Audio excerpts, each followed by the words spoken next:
of June 2023.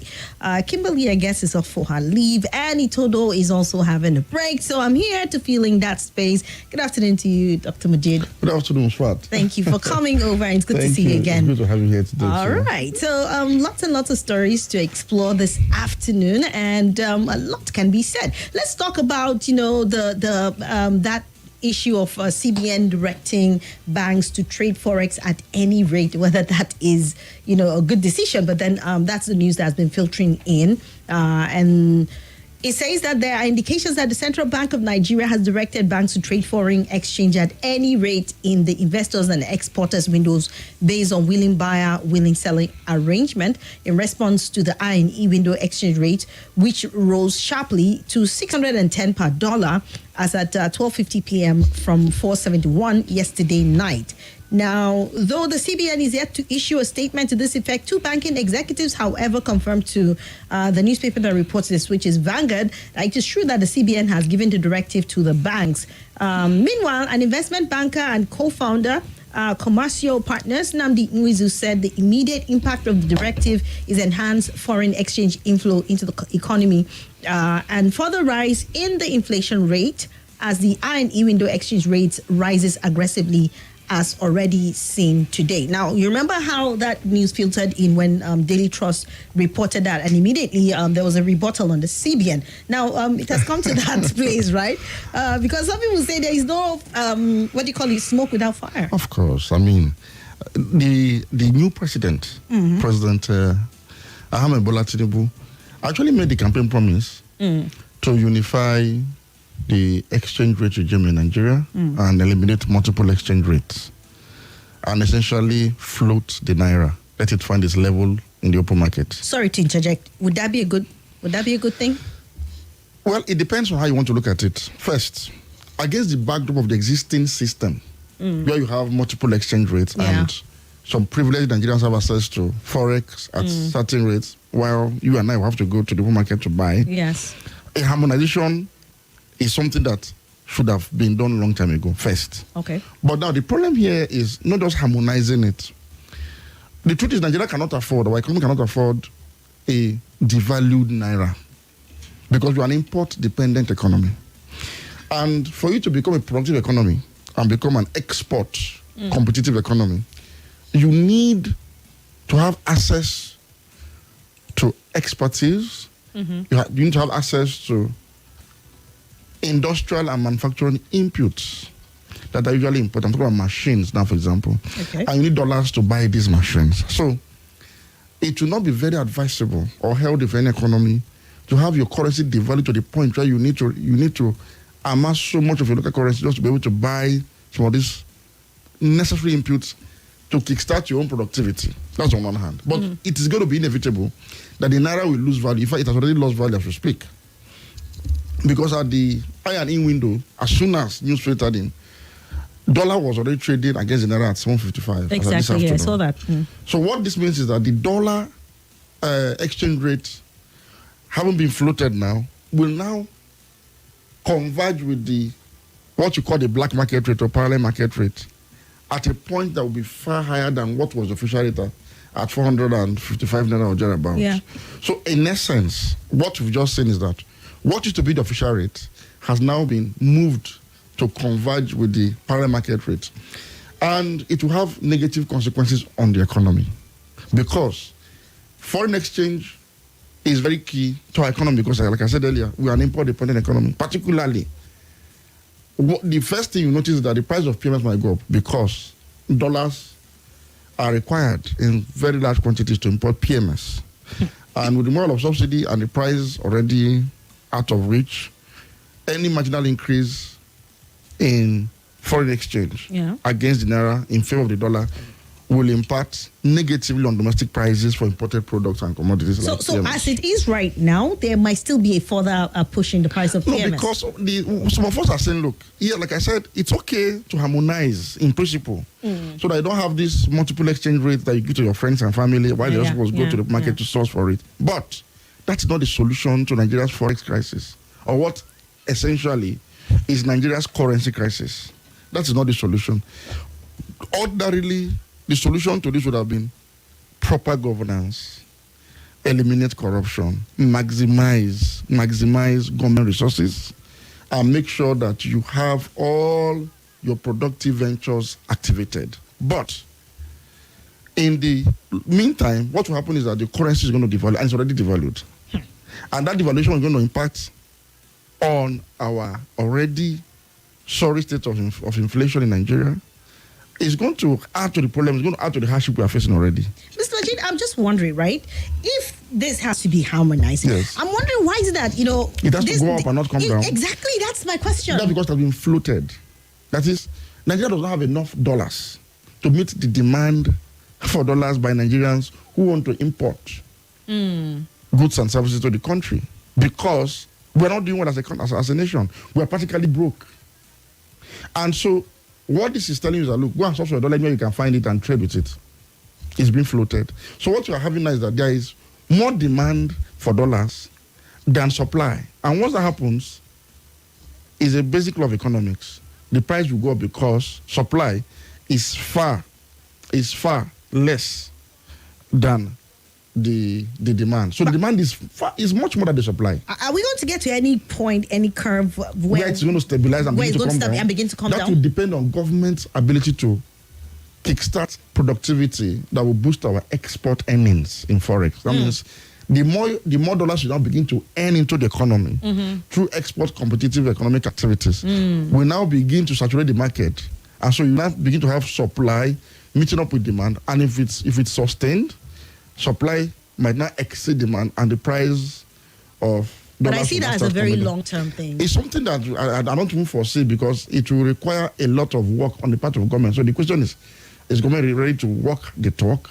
But again, this is one of the campaign promises of Mr. President that he has just fulfilled. In the last week, we'll be having these conversations about certain neoliberal campaign promises that ordinarily was going to hurt the economy, but was made into an economic orthodoxy that we must accept, and Nigerians accepted it and will opt for the implementation. So you discover that, again, all three leading presidential candidates in the last election promised to harmonize the dollar rate. Yes, now, in addition to subsidy removal. So it's like there's a national consensus for this to happen. But what some of us are pointing out is this is not the solution. The solution is actual governance being sanitized, so that we can maximize our potentials and now earn foreign exchange. But otherwise, when you do this, what will happen is the dollar might continue to fall. The dollar might continue to slide against the dollar. Ad infinitum. So, but you talk about good governance now. I mean, we have seen how the president has come, he has removed subsidy, there's the arrest of the CBN governor. Like, he has set in motion a whole lot of things, and a lot of people have been applauding some of the steps he's been taking. Yes. Even though the attendant, what you call it now, results might be hardship, but many people always want to project and say, well, let's look at the long-term effects of some of this, things or policies that he's beginning to activate based on his promises. Now, would you say that he's someone who's determined to give good governance? Because you're talking about good governance, yes. And I want us to analyze It's very important. You see, the last 2 weeks that he's been inaugurated as president, he's done exceedingly well. He's surpassed expectations, I must say this. On the political side, he has done even more. He's been able to douse station in this country. He's been able to, through his open door policy, you've seen the level of consultation going on in the country. People from every part of the country have access to their president now, and he's talking to them. He's not using body language to communicate. He's actually opening his mouth to speak as a human being. Yeah. And he's speaking. He's assuring people of inclusivity in his government. He's making concessions. In fact, just recently he met with even the student bodies leadership in Nigeria. That is how far he's been going to consult and meet with all critical stakeholders in the country. Fantastic and commendable. And one thing I also commend the president for is his press statements and speeches so far. Beginning with his inaugural speech, to his Independence Day address, to his press statement as soon as the leadership of the National Assembly emerged, we are beginning to see presidential statements come out of the presidential villa. Something we didn't quite see in 8 years. It was disheartening. So, to that extent, on the political side, as a political minister himself, he's done exceedingly well. Now, on the economic front, he's also done well. You know why? You may disagree with his policies, like I do on the issue of subsidy removal, and even partially or conditional rather, on the issue of harmonization of the foreign exchange regime in Nigeria. Yeah. But you can't fault the fact that he has taken steps along with his campaign promises. This is his own understanding of good governance, and he is beginning to walk his talk. So this speaks to the integrity of his campaign promises and his manifesto. That in itself is commendable. Okay. And he set an agenda for us to have meaningful discussion. So I'm here today. I'm not discussing nepotism. I'm not discussing the president's tribalism or his marginalization of anybody. I was very, very, prevalent It was every week. There was something to discuss. Now we are discussing alternatives to what he's offering or how to make it better. Which is healthy. So people can compare and say, okay, maybe this forum can be like a form of feedback mechanism for the government and see how some of our suggestions here can be factored in to make certain things better. But like I said, harmonizing Forex in itself, in principle, is excellent. Yeah. But the hope that the dollar will come, the value of the dollar will show up against the dollar is not going to be met. Just not yet. In fact, the naira will slide as it has already done against the dollar. And the government does not put in place more measures to activate productivity through a sanitized government. If you don't remove corruption today, if you don't cut down the cost of governance, if you don't become a government in words and in deed once and for all, none of these policies will work out well. And so what I'd like you to say is, if the government does not sit up and make sure that it puts in place certain measures to kickstart productivity in Nigeria, the naira will continuously slide against the dollar for a long time to come, uncontrollably. Because if you do not export, how do you end Forex? And that would, by implication, mean more it inflation, will become a suffering. Crisis. We've seen a lot of countries in this category. So it's not enough to just float the dollar. Okay, the naira against dollar. Yeah. But what measures are you putting in place? If you are floating it, naira funds is appropriate level and does not fall below the surface of the water. Yeah. It is very important. So let me pick your brain on, I was reading an article some I think months back or something about this issue of, importing. We're heavily dependent on. And then also talking about the fuel, or the crude importation, exportation and all of that, trading in local currencies. Recently, I think China, Russia and some other countries decided that they were going to start trading in their own local currencies. Where does Nigeria stand in terms of taking such a very bold decision? No, we're not even there yet. Not even China is actually there. In fact, the truth is, as it stands today, there's no country in the world that can trade outside the dollar. People don't understand the dynamics behind the dollar. America as an economy, it's not just the largest economy in the world, but America's capital was pivotal to developing the economies of China, the economies of Russia, post-Soviet Russia, Japan, and most of the Middle East. And so they require dollars for their own operation in their own economy. So some of the most dollar-loving countries in the world include countries like Russia and China. In fact, China has more dollar reserves than the United States of America. Because they require dollars for their continuous operation because their economies are intertwined with the American economy. And American economy still remains the largest economy in the world. Even with that little trade war that was on for some time, was still even that on? Trade war was to assert their position as the number one economy in the world because China was going to overtake them. So we had Donald Trump who said, hey, I built Tom Towers with Chinese steel because of unfavorable trade deals between you and us. And so I'm going to increase the tariff on imported steel so as to allow American-made steel to breathe and find its way into the market. And so he imposed 20% tariff on imported steel from China. And he also mandated Chinese to say, come and sit down on the round table. You must sign with me a trade deal that you're going to purchase agri-produce from American markets and import it into your country to the tune of $270 billion. And the Chinese signed. So these measures kept America economically afloat. And what I'm saying, look, the president of a country, the leader of a country, is supposed to be the CEO of that country, country incorporated. He's supposed to be the chief marketer of that country. He's supposed to be the one that leads the business of the government of that country. And that's what Donald Trump did. And that is what every other world leader all over does. Recently, Iranian president was in Venezuela. They weren't discussing geopolitics alone. They were discussing trade and investment. Because every country depends on economies. What you put out there into the common market that earns you the wealth of your nation, the national income, not taxation, not the wealth of subsidy. And so it's important that we focus on what is practical now. And what is practical? We need to kickstart productivity, and it's not difficult to do. we need to make sure we become productive. And that's the question that most economists will not be able to answer when you ask them, how do we become productive? And this has been my stated position over and over again. So these neoliberal tendencies we are still trying to apply in our economic resuscitation will not work until government becomes reformed enough to undertake meaningful participation beyond regulation and monitoring in the means of production. For example, if you look at a state like Benue, Benue is endowed with agricultural potentials. If you travel through Benue, for example, to Cross River, you weep for this country because you see agri-produce wasting away. Definitely. And you see hungry, destitute-looking farmers who are supposed to be wealthy because of the work of their hands. But the state government is detached from the economic potentials and endowment of such a state. And not only Benue, all states are guilty of this same thing I'm talking about.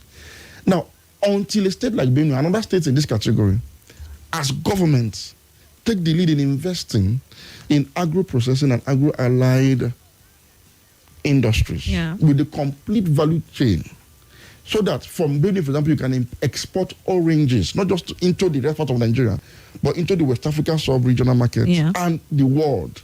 Imagine if Benue was supposed to become a major exporter to the European Union of oranges. You know how much that state will earn on its behalf and on behalf of the Nigerian state in foreign exchange, euro and dollars. We need to see the 36 states of the Federation sitting down in their state capitals. Enough of politics. Go and look at what is it that's available to you. Thank God the president has signed a major important bill into law today, which is electricity reform bill that now allows states to generate energy to run their economies.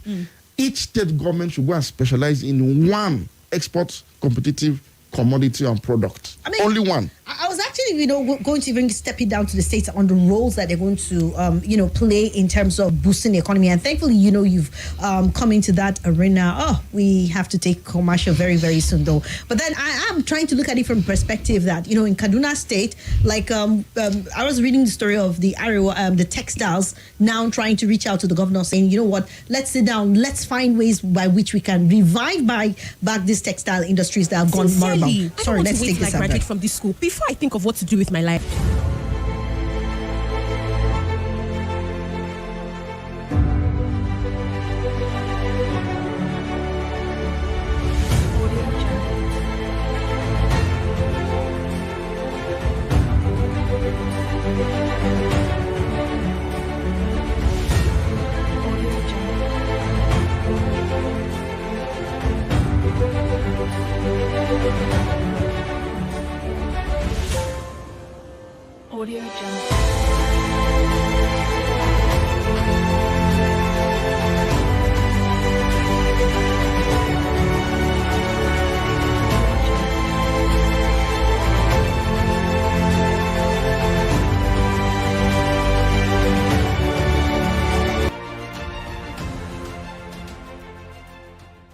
I keep my sunny side up so they can see me from above.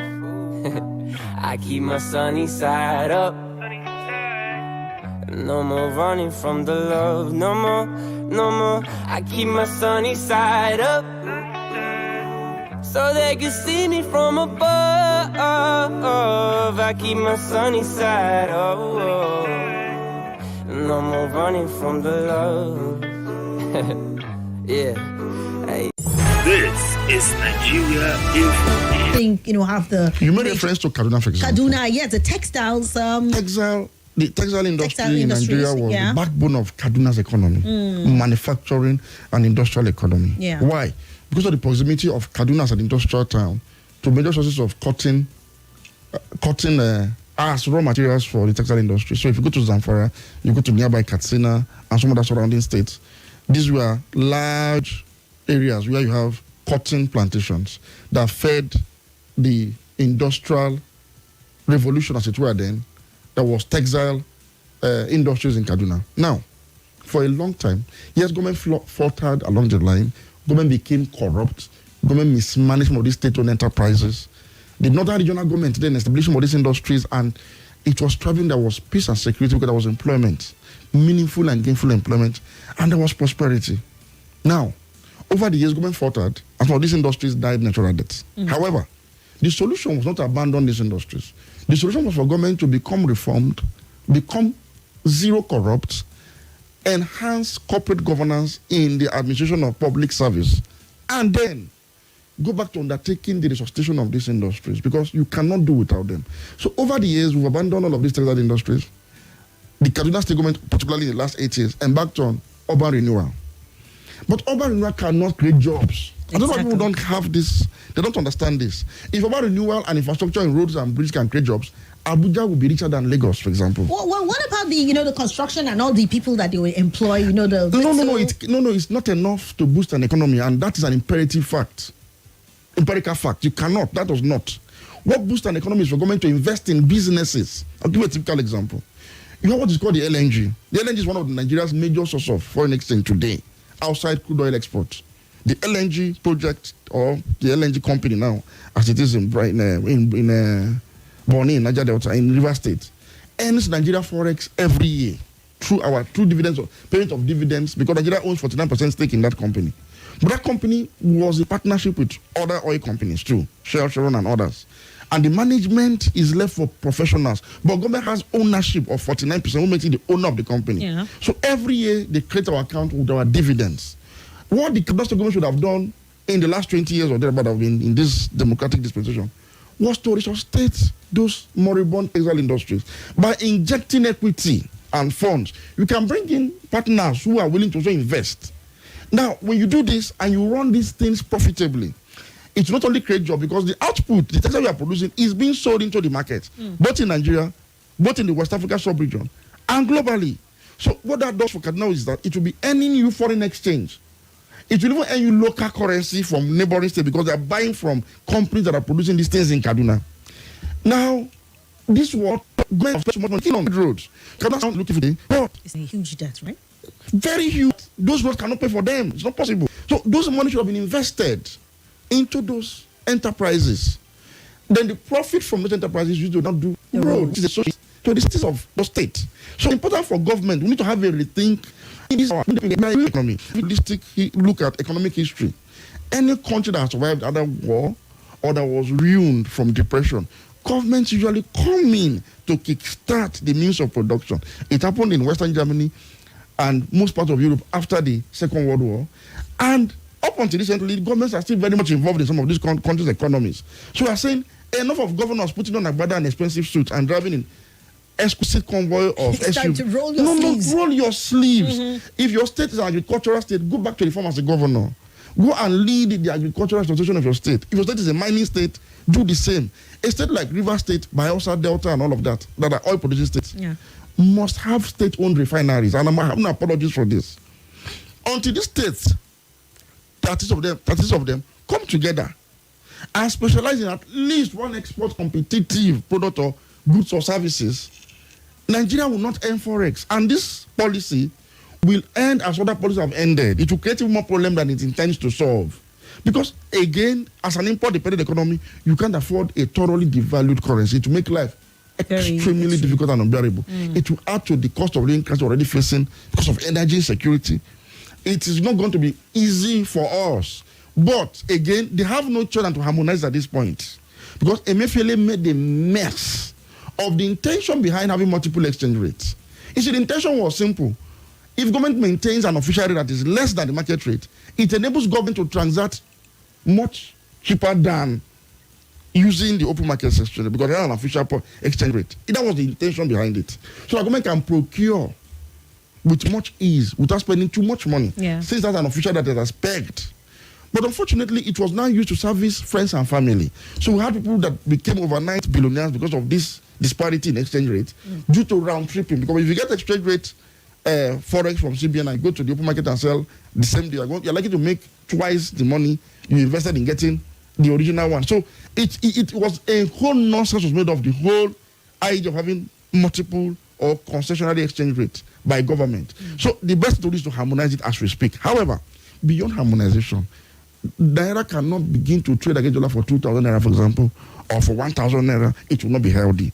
So to show up the value of the Naira is productivity. Let the state or the federation. Now that you have a listening president, now that you have a human being as president, somebody who is normal, somebody who can interact with people freely, I believe that he will be able to give support to states where necessary. To say, look, That's if the states are determined, right? no, because we're a federation. The federal government itself cannot do all of this thing I'm talking about. And that was what I was going to ask. What if we see, all this positive index or, beginning to show that the federal government is determined and serious about the economy, but the states governors go to sleep as usual? I'll tell you where the president can actually get the states to do the needful. 2 ways. Okay. The president is also the leader of his party, the APC. Let the president take this agenda of states' involvement in the production activities of their various spheres of influence and jurisdiction to the neck meeting of their party. You see, as leader of the party, it's not his responsibility alone to decide who becomes speaker and senate president. No. It's not enough. This is one of his key roles. The neck of party is where policies of government are decided. Let him go there and call on his governors of his party to say, look, enough is enough. We need to adopt a model that makes states very viable and productive. Now, if his party is able to walk that talk, and Nigerians begin to see, okay, the APC under the leadership of President Tinubu is now doing some things right. Their governors are now running up their sleeves to work. Other parties who want to compete for votes in the next election will quickly follow suit. Because you don't want to lose election to a party because of performance. Secondly, you have other fora. For example, you have the National Council of States. Yeah. I heard from the grapevine that he has convened the National Council of State for tomorrow, for example, where all governors and former presidents and former CJNs Are going to come together. this agenda can put forward to say, okay, as Nigerians, I think this is the way to go. Thirdly, you also have the National Economic Council that also involves the governors and the federal government to sit down from time to time to interface. So there are multi-channels where the president's vision and idea can be used to give direction to states. But you cannot pay governor into line. So if your party, if you're able to get even 2, 3, 4 of your party governors to toe your line and say, look, doing otherwise might not be tantamount to anti-party activity, because we swore an oath to both the Nigerian people and those who voted for us to say, look, we have a social contract between you and us to provide you welfare and security. And this is the only way to go about it. So if you fail to do this, that in itself is tantamount to anti-party activity. But secondly, and most importantly, our president must be very firm on anti-corruption. Look, we cannot afford business as usual.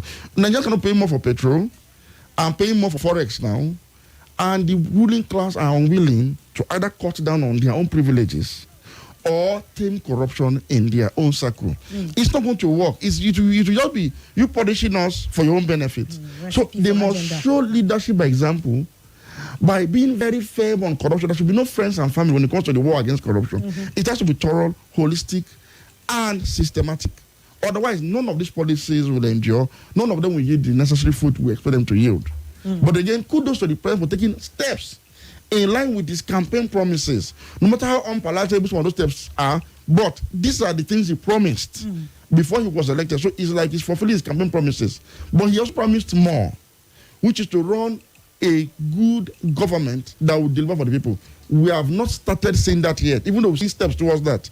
We are saying for you to be able to deliver on the overall plank of your campaign promises is for you to run a reform government that is able to deliver dividends of democracy to Nigerians now and once and for all too. All right, let's see how that pans out. Whether there is going to be more steps, at least that will lead to some, amelioration of the suffering that. Because for me, I think the masses are having to bear every brunt of it, and really, it's not so fair on people.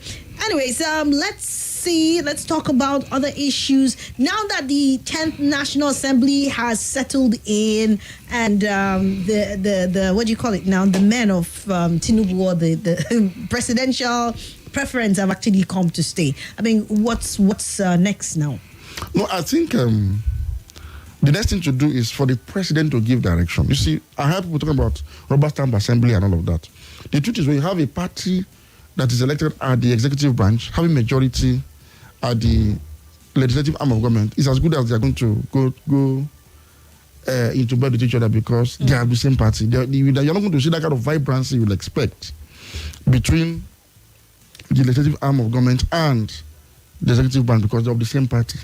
So they're better to give each other support. So you will not likely see too much of what you'll expect. So they are, what I would like you to know, they are going to be like a rubber stamp assembly, really. Except, of course, where the president is going out of line completely and is going to injure national security and national interest. Then you see them coming together to do the needful. But otherwise, the president will have the cooperation of the House and the Senate. And their emergence also is a testimony to the political genius of the president. You see, on this program, when this issue started, the contest for the leadership of the National Assembly, I had suggested here that, look, because of the slim majority that the APC had in the National Assembly, that this is not the time for the president to sit down and think he can resolve the problem over leadership towards within his party alone. That he needs to reach out to the opposition party. In fact, I specifically advise that he should reach out to the presidential candidates and leaders of parties like the PDP, Atiku Abubakar, Mr. Peter Obi of the Labour Party, as well as members and the various leadership of the caucuses within the National Assembly, and tell them to support his choice as leader of the party, of the majority party in the National Assembly. But do you see that happening? He did it. That was the magic. Oh, he did it. Exactly. And why I'm highlighting this issue is dialogue works. Nigerians are not very difficult people. Nigerians love themselves. Okay, no wonder. The ongoing conversation on Twitter where they were saying the LP people are supporting APC. He called them. Look, when your president calls you for a meeting and says, look, I respect you. I recognize your importance. But as the leader of my party, which is the majority party in the National Assembly, we have resolved to present so and so persons for this position. Please, can you support them? There's no Nigerian that will look into the eyes of the president, of his president, and say no. In any case, this is the best practice, parliamentary practice all over the world. And usually, the party in majority in the parliament has the right of first refusal to the leadership. So conventionally, other parties will necessarily yield the ground to the majority party, no matter how slim majority is. But what you've seen in the past is that, particularly in the last 8 years, our former president, for the moment, but he wasn't talking to anybody. No, he expects you to obey his body language and do the needful. But Tinubu took a deep dive. First, he called the various contestants within his party, the governors, and others that were influential to say, look, this is the reason why I'm picking or why I'm supporting social person and social person. And it was in line with the zoning of their own party that was to create some level of balance. And particularly, this issue of Muslim ticket that they acknowledged was a problem. Yeah. It created a problem. It created a serious problem. So to ameliorate that and neutralize the effect, they were, determined to have a Christian from the South as Senate president. And so he needed to build consensus around that. Yeah. And so to do that, he met with all the critical together within his own party. And when he was done with that, he went over to the other party. He invited them to the villa, met with them. And that was why one of the Labour MPs came out and said, look, I didn't know this man was this cerebral and intelligent and blah, blah, blah. He didn't say that because he was drunk. No, this is simply the kind of conviviality that is required to run a country. We don't have to be fighting. We can be principled. So what I expect the Labour Party, the PDP and us to do now is this. As you're in the House, anything that is not right, don't support it. Anyone that is right, you can support. Exactly. And you propose your own they have a reasonable number, the opposition, Simple. right? They So have a very good number. The way the dialogue took place and you were able to elect your leadership, if you can consider dialogue for the interest of the Nigerian people, good governance, we don't have to have a license where people are fighting. We don't need it. What we need to do is to have good governance. So I'm saying the fact that the man was able to negotiate with all parties. I like it when members of opposition parties and ruling parties have constructive dialogue. It happens in the US. It happens in the UK. Just recently, there was a dialogue between the Republican Party that controls the House and the executive arm of government that's headed by Joe Biden of the Democratic Party over the debt ceiling crisis in the US. They met severally and arrived at a common ground and agreed on some terms and signed it into law to save the country, the crisis of running over the fiscal cliff. So what I'm saying is, we need dialogue to continue. So there is dousing of tension. The election in the National Assembly didn't create new problems for us. It was acceptable. It was cleanly contested for. Nobody was prevented from going to the floor to go and contest. Nobody was arrested. Nobody was harassed. Even Senator Yari, who made a very strong showing, was allowed. And at the end of the day, what impressed me most is that the president released a statement that not only congratulated the victors in that election, he also congratulated even those who contested against them. And also paid tribute to the opposition parties for their support. This is the kind of Nigeria I want to see. And I'm saying, give it to this man. On the political front, so far, so good. He's been playing it out. He's been talking. Look, he's been dialoguing. He's been reaching out. That is the same part of governance. So that even if we are buying fuel at exorbitant prices, the current economic country, only one source of income will no longer be enough to meet your needs. The Economy Designer 3.0 is an initiative launched by the C21FG to help smart and forward-thinking individuals access grants for business expansion and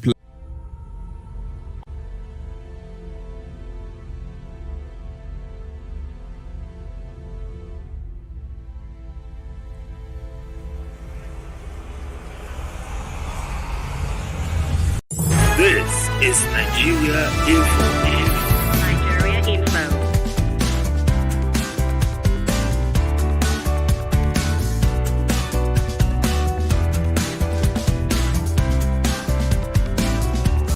This is Nigeria Info.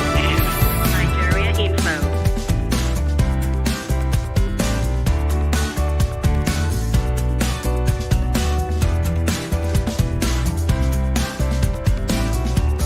This is Nigeria Info.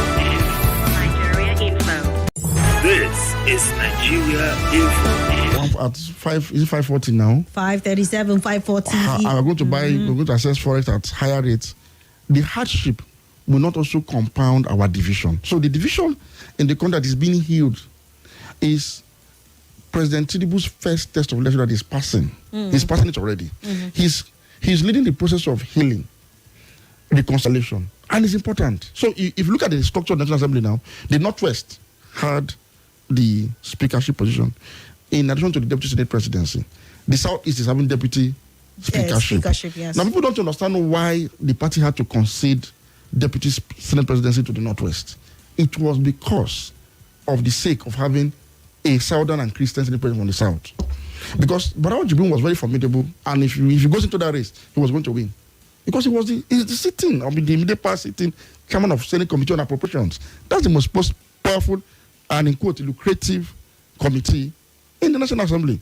So it means he has the resources to do the needful. So not to allow that to happen, something had to give. So he was offered the deputy position. So it's not as if they wanted to give the Northwest all of the positions. No, it was tactical to allow for the emergence of Akpabio, who is from the South and is a Christian. This is important. Some people have said, why not the Southeast? The truth is, yes, it is a valid argument. But now that the South have been given deputy speakership, I also want to appeal to the president to also look for another position in the executive branch of government that's also strategic and give it to the Southeast. The same way he gave SGF to the North Central for losing out entirely from the leadership of the National Assembly. Yeah. So the North Central is having secretary to the government of the Federation and party chairman of the ruling party, which is not a small position.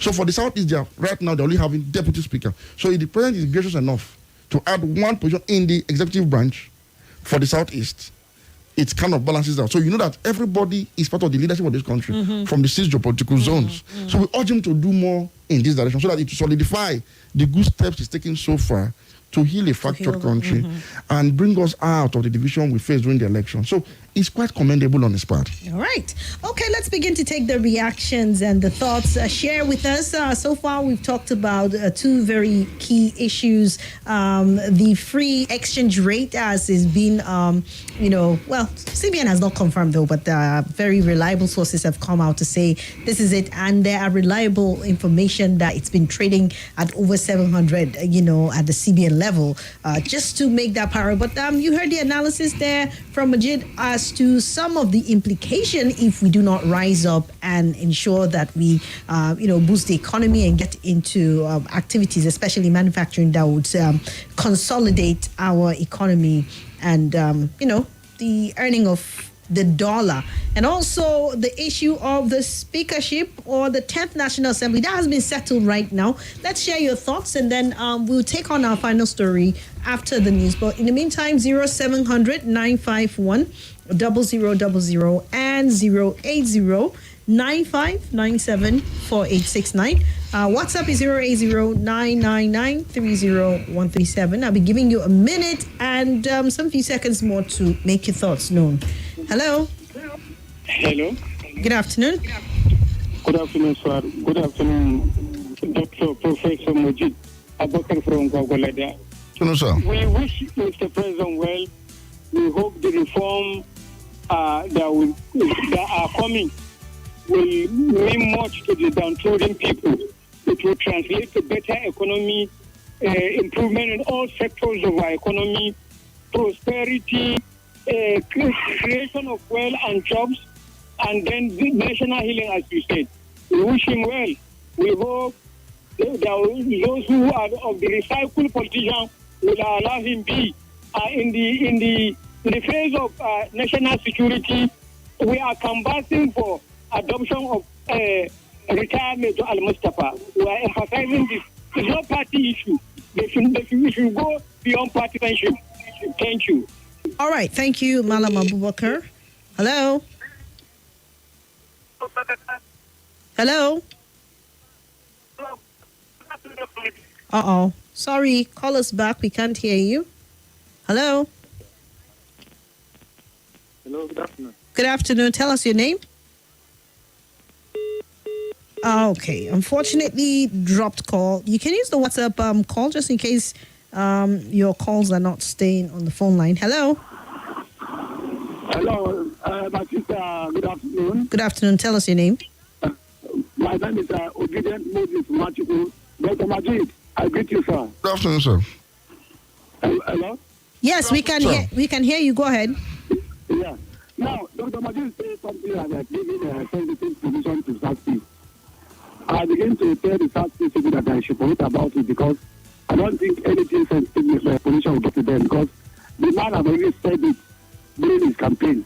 He said he's going to give Southeast people a loaf of slice of bread soaked with water. If you do not get any vote there, so Southeast forget anything sensitive position. Thank you. Okay. I didn't really grab that though. But hello. This Salas, if you can hear me, your line is not coming through at all. Please just maybe use the WhatsApp or something. Hello. Hello. Hello. Good afternoon. Good afternoon, Swat. You're welcome. Good afternoon, Dr. Majeed. Good afternoon, sir. Good afternoon, sir. I said good afternoon, sir. Good afternoon, sir. I can hear you. Hello. Hello. Can you hear us? We can hear you. I'm hearing you. Okay, go ahead. Go ahead. Okay, I say good afternoon, Dr. Majeed. Good afternoon, sir. Forever. You have said it all.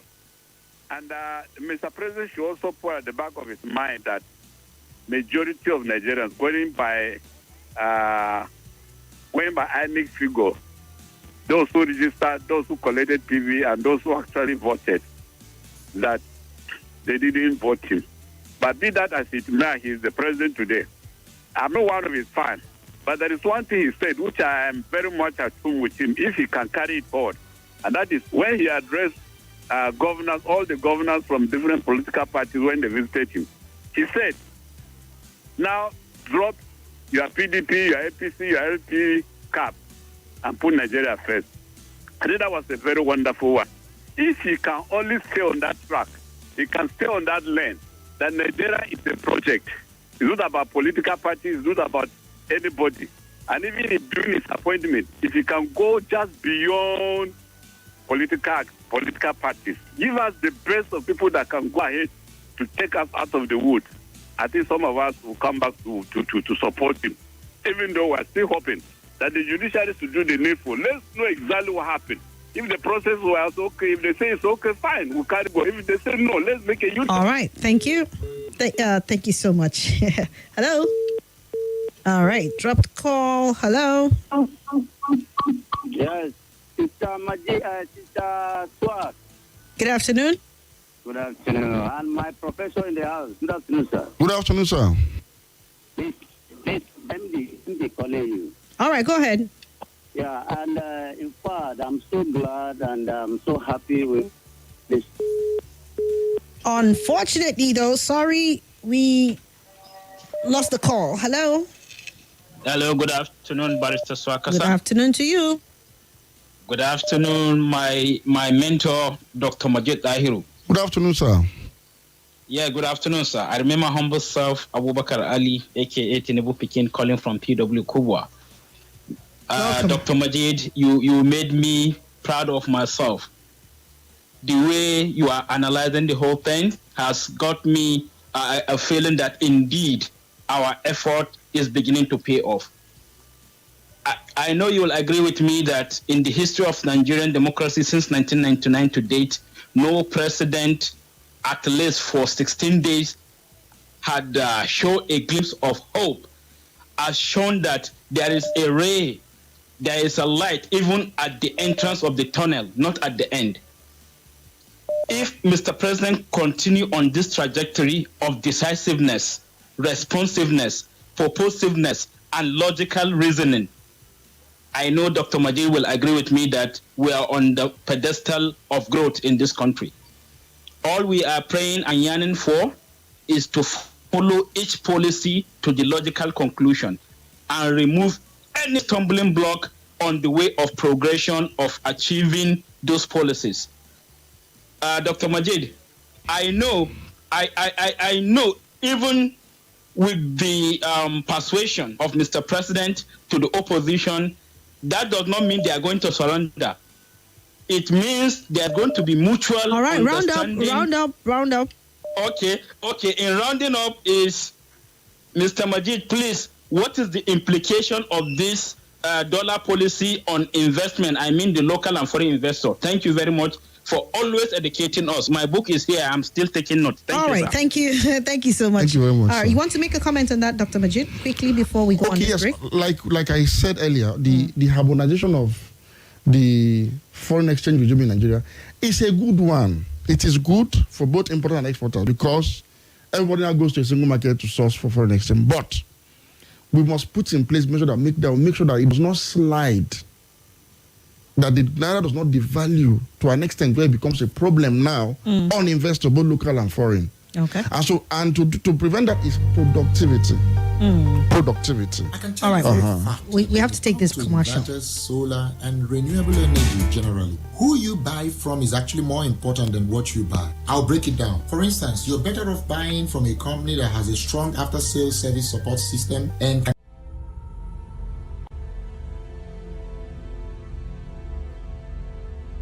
This is Nigeria Info.